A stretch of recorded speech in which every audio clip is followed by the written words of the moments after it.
Hey guys, what's up? It's me Parksy here today, bringing you DGBA Season 9 Week number 2 again on that weekly grind. We're going to be going against Spoik in the Dem 1 Delhi Birds, winning his first battle, I believe, against Carlos with a very solid 1-0 and a +3 differential.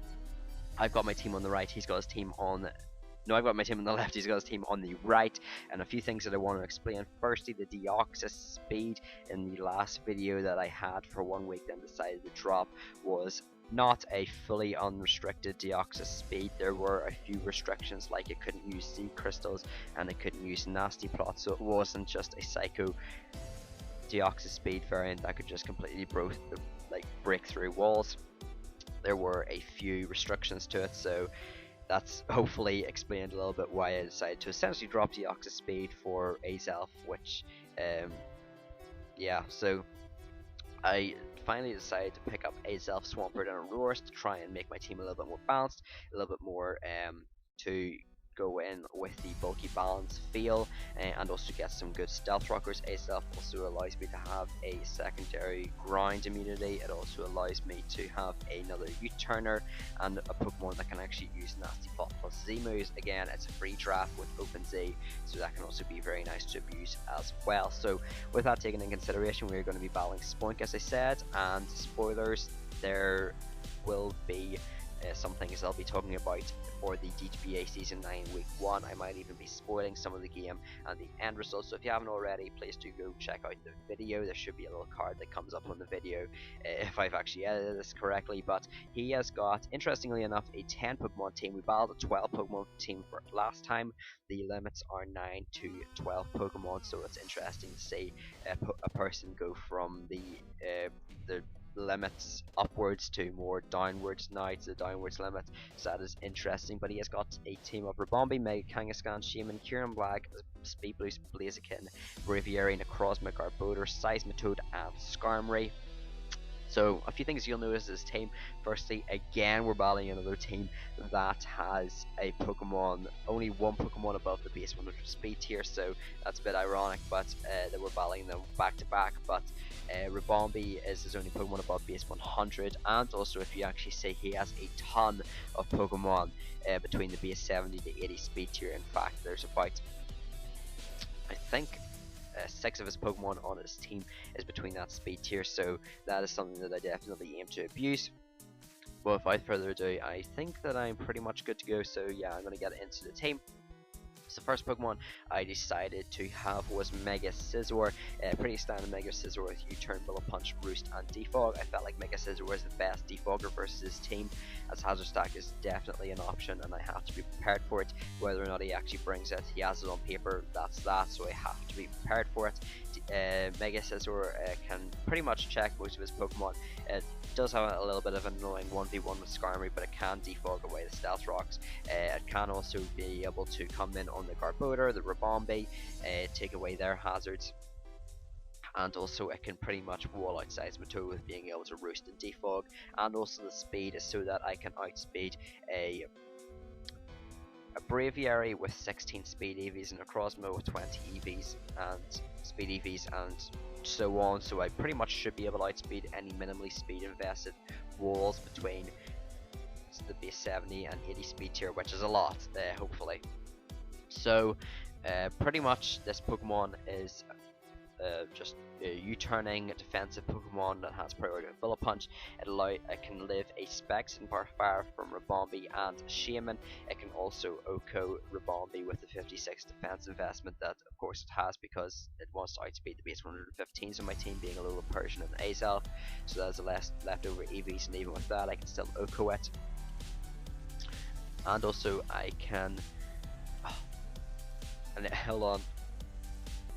And the one thing I was forgetting is that X can survive a modest Kieran Black's hidden Part Fire 94% of the time, so that is also quite nice. But generally just, again, a defensive Pokemon. Now I've got a potential win call in the team. Note a potential one, because in comparison to last time where I was pretty much either do or die with Zygarde, if I got the sweep then I could have won. If I didn't get the sweep then my Pokemon really struggled to break down his team, because it was all centered around a Zygarde when, as you'll probably have seen in the last video, there really wasn't much that could just completely break his team like my Zygarde did. Fortunately, I got the 6-0 with the Weakness Policy Zygarde, and hopefully this time I can with the Draconium Z variant, and Outrage just replaces the Protect. Now this is a very useful Pokemon as it can live a Spectra Bombs, Moonblast in an emergency situation. After Stealth Rocks, I can also with +1 Outrage, I can Ocomb, Max HP, Mega Kangaskhan, Max HP Shaman, Max HP Necrozma, max HP physically defensive size, but that there's 2 Stealth Rock switch-ins and plus 1000 hours to accuse Kieran Black with no HP. So those are pretty important calculations, and also in case a Rabombi gets to be annoying with Quiver Dance, and if I can chip down enough, then it can be in range of extreme speed, so that is also nice. But generally this is the Pokemon that I'm considering sweeping his team with. He only has really one good response to my Zygarde, and that is Shaman, and if I can weaken it down enough and get it into range of the Draconium Z Outrage at +1, then I should be able to just destroy his team from there. But again, whether I see fit, I can make this my sweeper, or I can make it my wall breaker, whichever one. I mean, it really depends on the team matchup. But next up is the Swampert, and it is pretty much just a physically defensive Swampert with the dual stabs and Earthquake and Scald, being able to potentially get a burn. The Stealth Rock, of course, because a lot of its Pokemon like Rabombi and Kieran Black really do not like switching into Stealth Rocks. They take 25%, and the more chip I can get in the Mega Kangaskhan, the better, especially because a +2 return from Mega Kangaskhan can't actually knock out Swampert, and that is taking into consideration the fact that it is going to be taking 32% from a Rocky Helmet chip. Also, whatever follow-up move Swampert will like to go for, whether it be Earthquake or Earthquake or Scald, sorry, and also it could have switched into Stealth Rocks, and will have to take another Rocky Helmet hit to actually knock out the Swampert from that range. But it can also live 2 Ice Beams after Stealth Rocks from max special attack Kieran Black, so it is a pseudo response to Kieran Black. It really depends on, I mean, like you have no switch-ins to Kieran Black in the meta. Like Kieran Black just doesn't have any switch-ins, but being able to play mind games, whether to go for the Hidden Power Fire, whether to go for the Hidden Power Ice, and spoilers, the Iron Head can really annoy him and throw him off, and potentially let my Swampert get into Stealth Rock, or my Mega Scizor get into potentially Defog. And also got Roar because again Shaman just can switch in every single time and actually use the Swampert to gain recovery.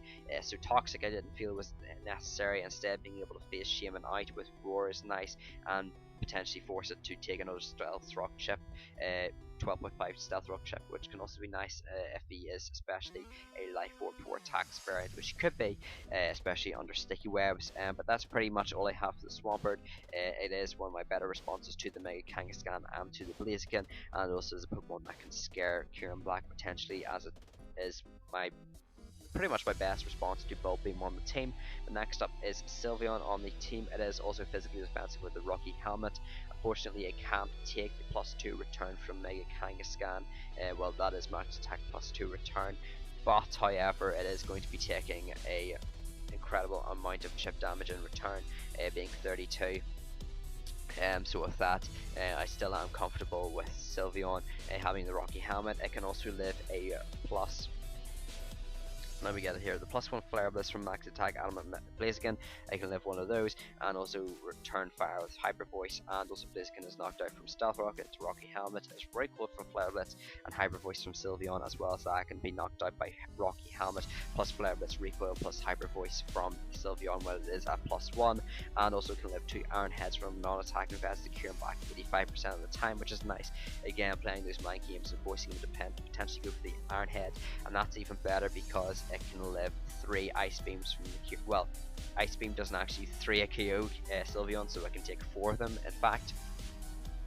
So that is also nice. Hyper Voice is a very good stab against his team, and Baton Pass can also help if I predict he's going to go out into the Skarmory or into the Garbodor, as a lot of his team doesn't actually have ways to gain momentum, so being able to get a momentum chain versus him is nice because he has to double, whereas in comparison I can play a little bit safer, and also I can get the wishes in safer to like my Swampert, which does lack reliable recovery, or else Mega Scizor if it is a low health and is being pressured.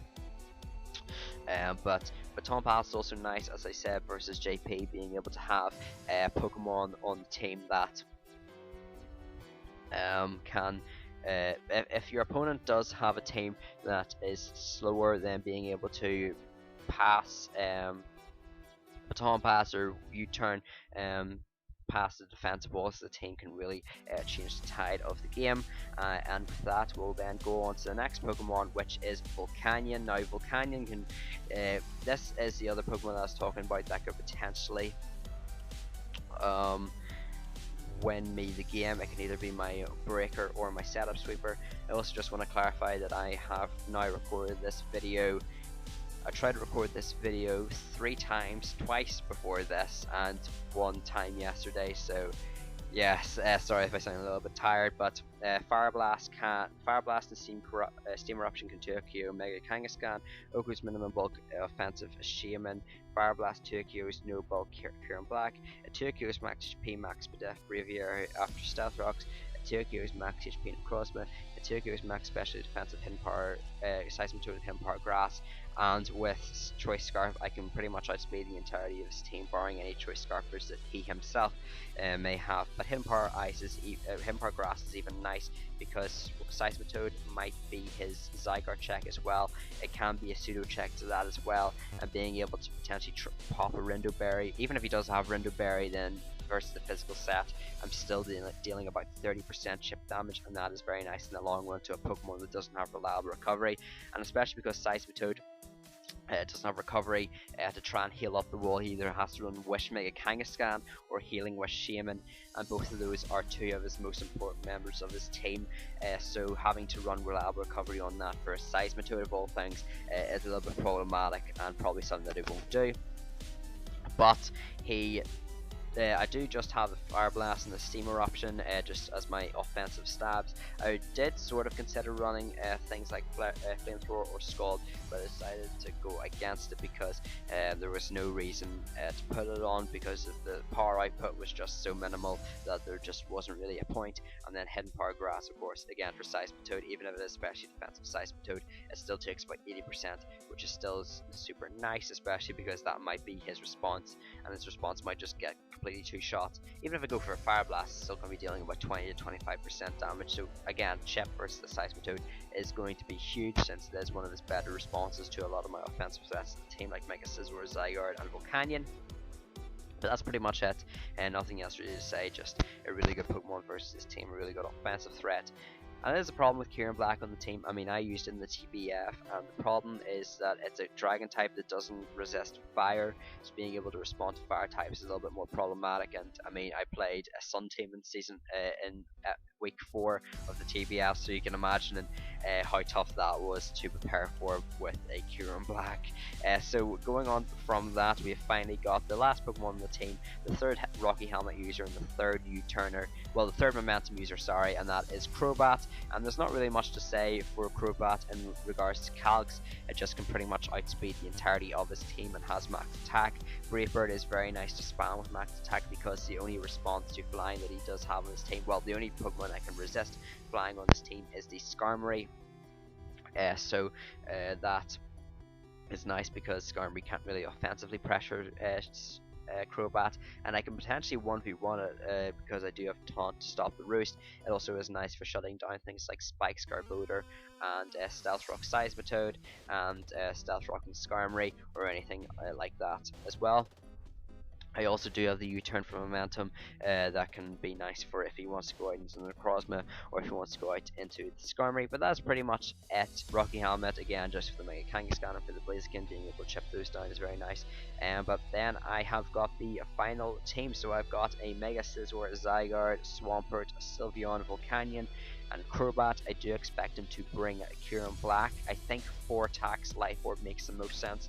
However, he could be Substitute Bulk Beam. The only reason I don't think that he might run that is because I got Infiltrator Crobat, and because of the coverage versus my team with Kieran Black is also a lot nicer. Shaman again could be 4 attacks Life Orb, but I think a physically defensive Shaman makes a lot of sense to respond to my Zygarde, since it is one of the best responses to Zygarde, being able to take the 1000 arrows and also get reliable recovery and synthesis in comparison to things like Seismitoad.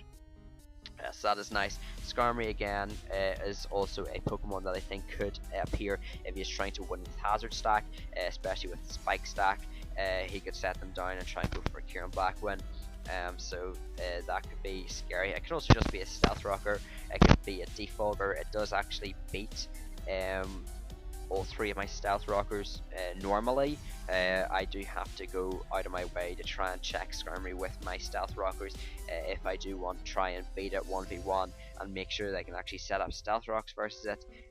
But it's just a very solid option versus my team. Again, it's only real flying resist. And he's got Necrozma, which could be a physically defensive wall. It could again be another Zygarde response. But I think something like Trick Room, Z, Photon Geyser could be very nice versus my team. Or 3 attacks Calm Mind. Or just, again, just generally bulky Necrozma with 2 attacks could also be an option. Like Hidden Power Fire and Photon Geyser. And then Mega Kangaskhan. There's a few options. Now, I do want to clarify that the power rankings for the DGBA actually came out after this battle, I'm pretty sure, versus Spoink, so I didn't actually check to make sure that, because apparently Spoink really likes Curse Mega Kangaskhan. He's used it in a lot of leagues. The only league I've been with Spoink in is the DGBA, and he hasn't actually drafted Mega Kangaskhan before, if I believe, so I didn't know that he really likes Curse Mega Kangaskhan, and that may be a little bit of spoilers going into this battle, but it could also be Wish Passing, but I think something like a Power Punch 4 attacks Mega Kangaskhan is so threatening that it is a good option to bring. It also does have the Fake Out Pressure, and also can use Sucker Punch if it wants to try and get a little bit more priority versus my team. It also is very bulky, so that's going to be annoying to break down. And the fact that my normal responses aren't actually immunities or just resistances like the Scizor and the Aurorus makes normal spam a little bit more difficult versus my team. And finally Seismitoad, which is a pretty good defensive Stealth Rocker versus my team, probably his best Stealth Rocker versus me, and also its Dual Stab I don't resist its Dual Stab on my team, so that is a little bit scary. Plus also it does have the Water Absorb, so it can take the dual water type attacks on my team from my Volcanion and my Swampert. Yeah, plus also it is his best response to Heliolisk. It is his only electric immunity on the team, so I could also see him bringing it like that, or also it can be a Volcanion response. So with that taken in consideration, let's get into the battle. Now, that was recorded about 3 to 4 months ago, and so this is me from the from the present, I guess. Hello.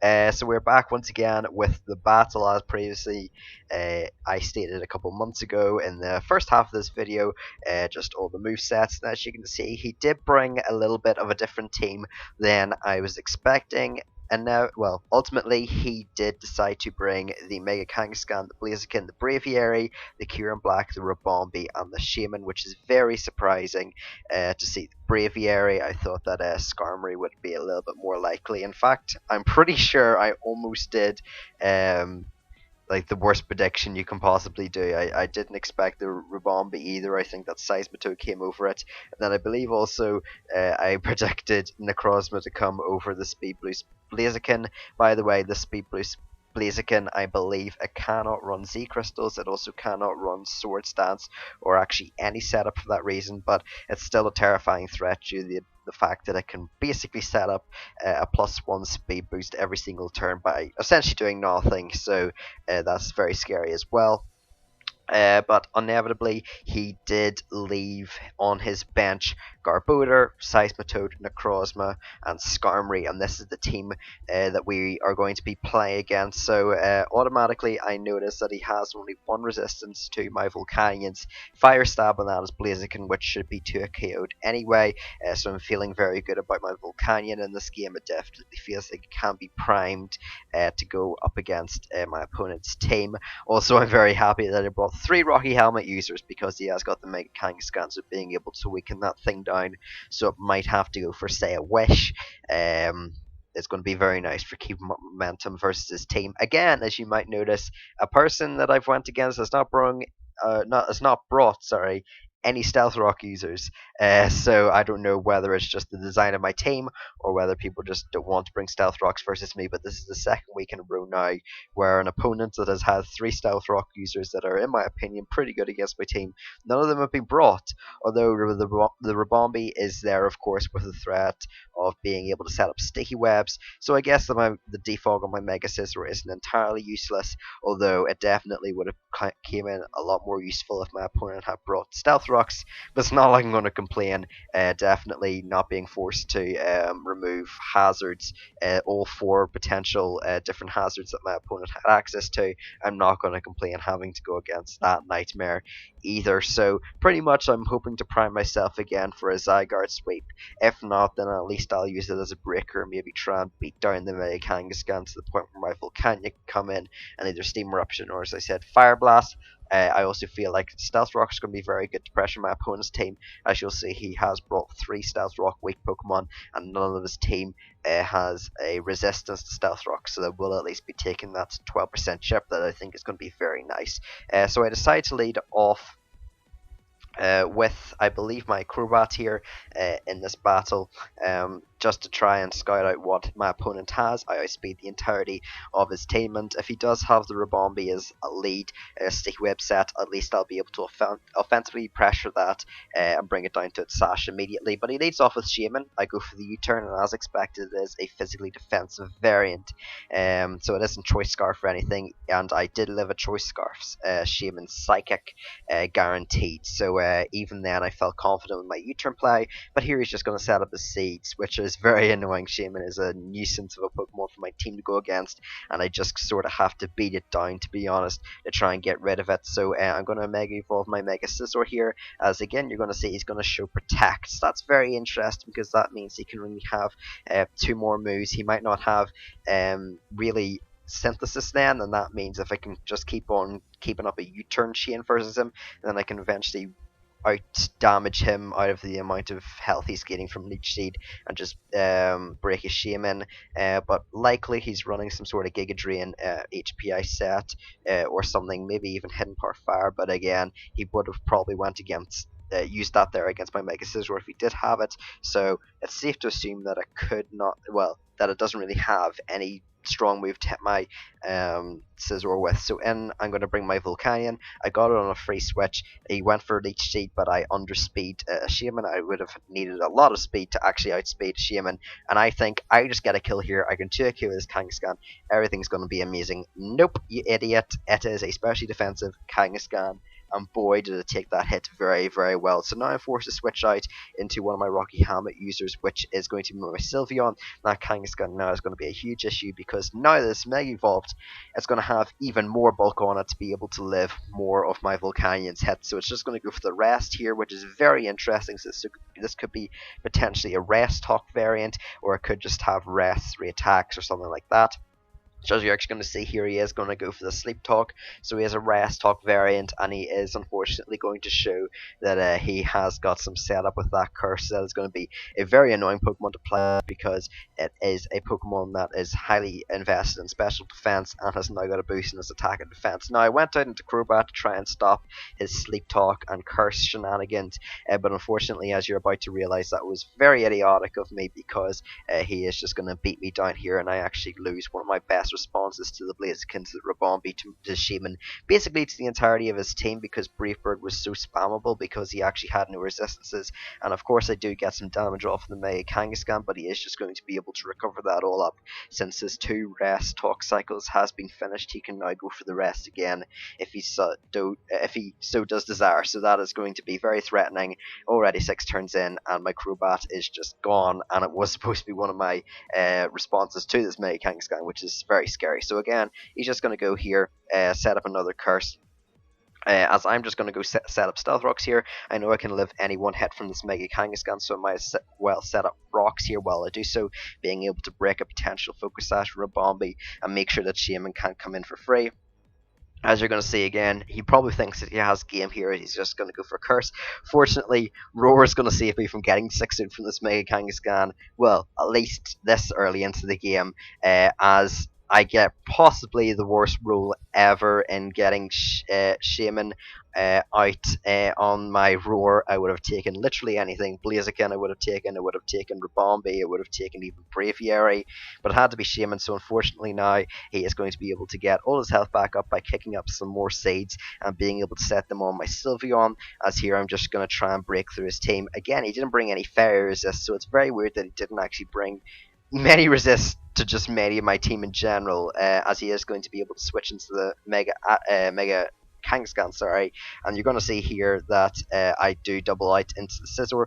Fortunately, I will be able to take whatever this thing's going for, since it just seems to be mono and normal attack, but again, it is going to be able to inevitably beat me 1v1, I do believe. I know I'll have to check the calc on that. I might actually have been able to potentially take its hits under 50%, but of course then you got to take into consideration crits. So again, he knows that I've got Roar in the Swampert. He's just going to try and heal himself all the way up, take this time to do so, and yeah, that is going to be a lot of an issue, since basically I can roar him out, sure, but he's just constantly going to be able to heal up. And this time I actually get Braviary and switch it in on Stealth Rocks, which is going to be very nice to be able to weaken it down for things like my Zygarde if it is a little bit more of a bulky Braviary. As he is going to go for the return here, that again shows that he is going to be a very bulky variant. As here I'm just going to go for another roar, just trying to stack up the Stealth Rock damage. And hey, wouldn't you know, it is my best friend Shaman versus Swampert once again that I managed to cycle into. So 2 out of 3 out of a 1 out of 6 chance. Well, I guess it's more 1 out of 5. Yeah, I'm not the luckiest person, I guess you can say, but we'll see how that ends up at the end of the battle. So I go out into my Mega Scizor once again, as again he gets a free Leech Seed. Now I know that he's going to be going for Protect here. He's going to try and get his Shaman up to full, so I can get a free Roost off here. I haven't shown it yet. He might think that I'm not a Roost Scizor. I might just be a 3 attack Scizor or whatever with Sword Stance. So I am going to show the Roost here, be able to heal myself up, and at least this Scizor can be a little bit of a soft check potentially to the Mega Kangaskhan, while also again having that Bullet Punch in the back in case he is something like a Quiver Dance for Bombay that can be trying to set up and sweep my team. So again, I'm just going to go for the U-turn here, as he does send out his Braviary to take the hit, potentially trying to sack this Pokemon off, since I don't know, maybe the things that I brought, like maybe I didn't bring things it was good for, but I'm not really sure what Braviary would have been good for against my team.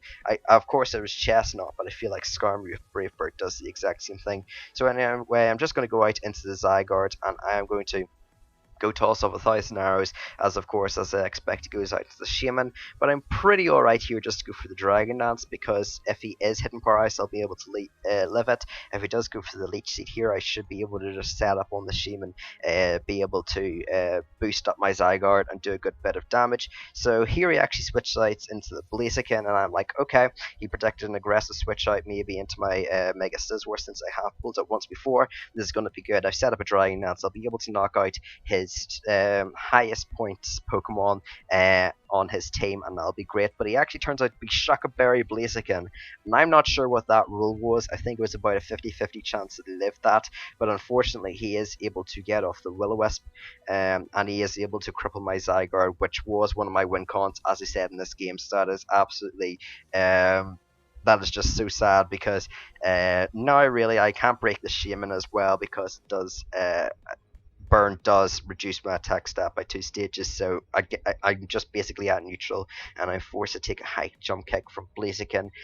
So again, he's going to be able to get a speed boost up again, as I'm just going to decide to take my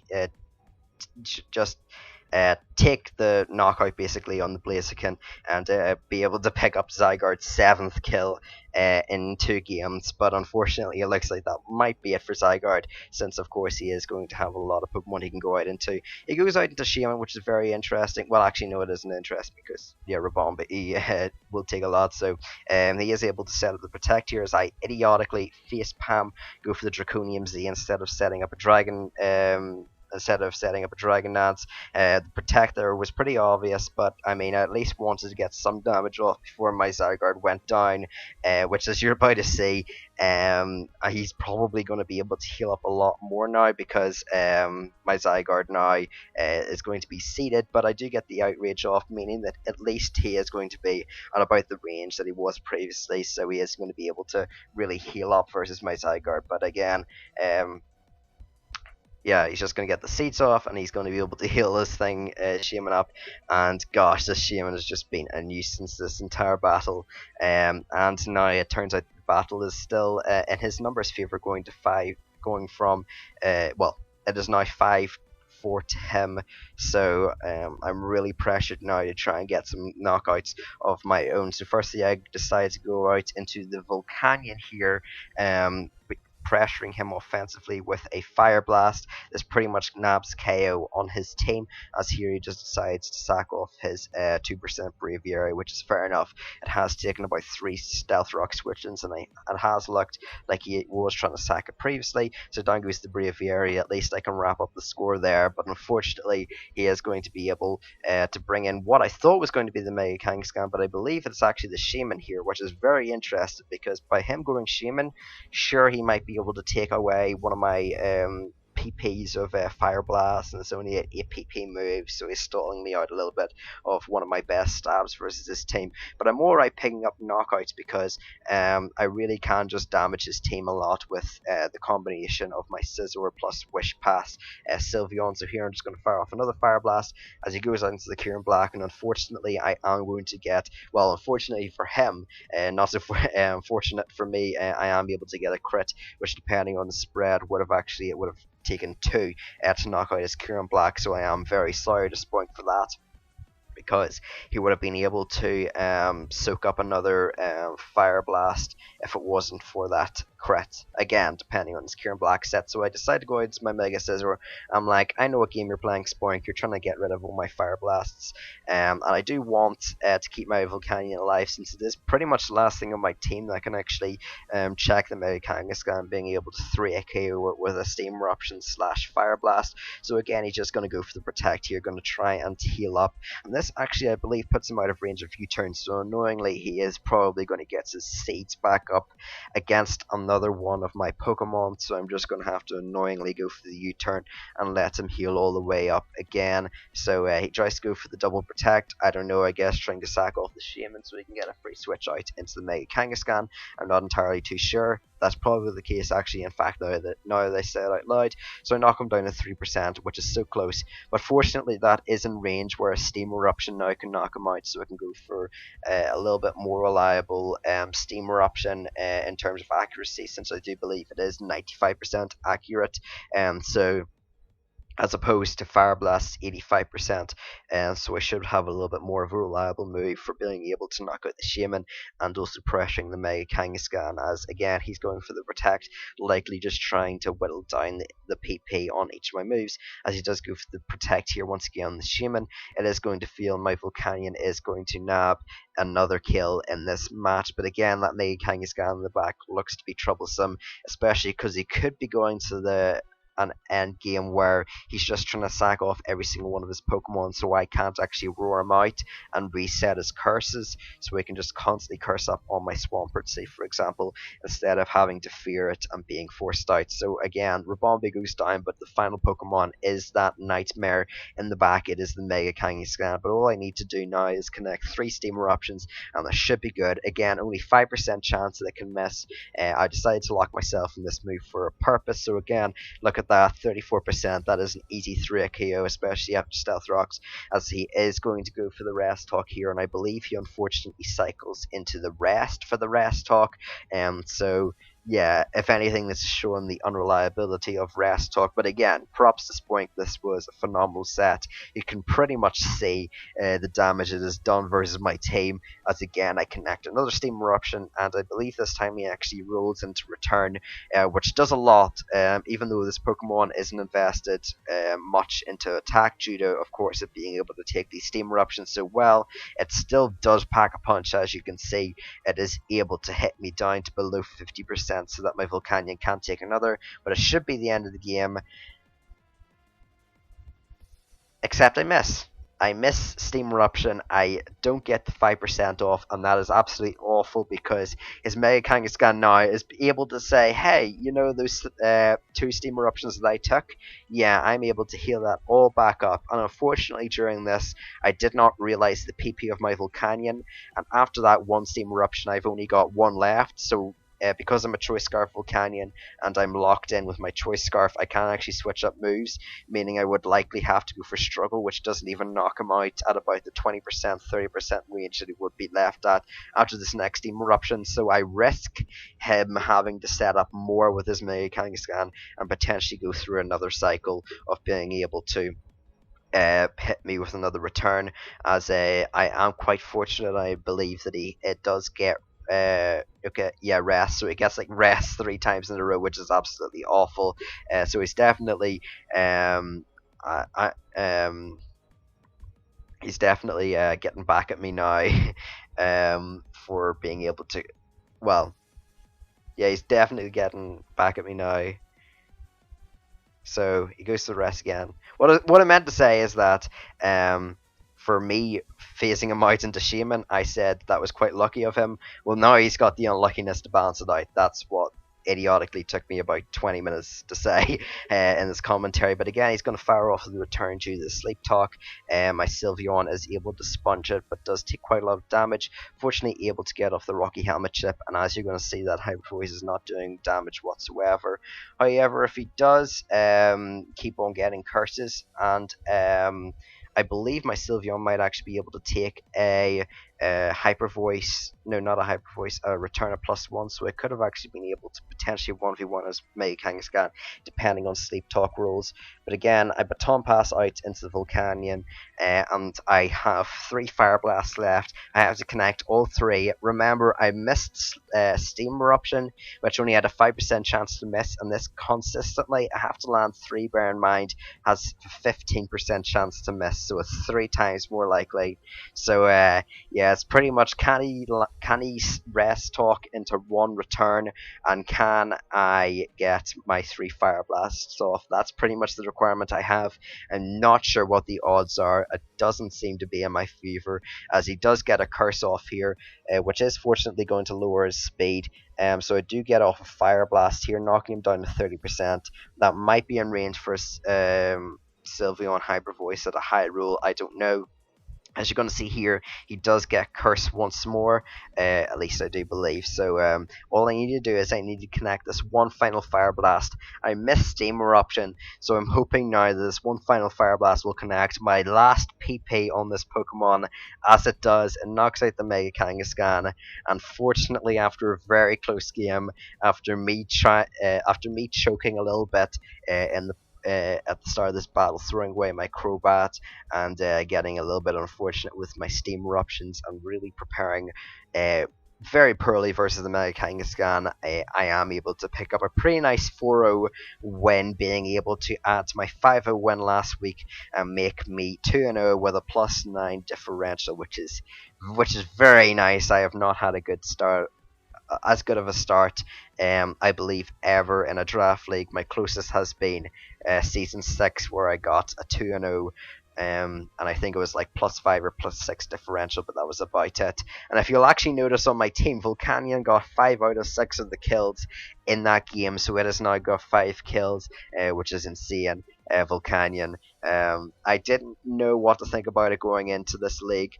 I felt like I might want to be one of those Pokemon that just let me down, but so far has done absolutely insane. I brought it to both my games, and it has definitely shown itself to be a phenomenal Pokemon in this game. And of course, Zygarde getting another kill in this game, upping its 6 kills from last game to now 7. Absolutely insane. If you guys did enjoy the video, make sure to go leave a like. Again, I'm going to be trying to upload as many of these as I can. No more laptop breaking down, no more microphone crackling, hopefully. And yeah, I've got all the time in the world now to upload these videos, because I'm in, I guess we're all in self-isolation here in the Europe area. So that's pretty much me. Remember, question of the day, make sure to go check it down below, but it should be, what is your favorite Mega Pokemon? Of course, we saw 2 Megas clash against each other, Mega Scizor and Mega Kangaskhan. Let me know what you guys think in the comments. I'll be really interested to know. Again, if you haven't already subscribed, do consider it. And also, if you haven't checked out the previous week's video, which I highly recommend you should have, if you are watching this one, but if you haven't already, go check it out. It was a very fun battle, and it was actually one of my most favorite battles that I've done, just because I really like the strategy that I used that time, and I think I actually prepped quite well. But that is me. Thank you guys for watching, and goodbye.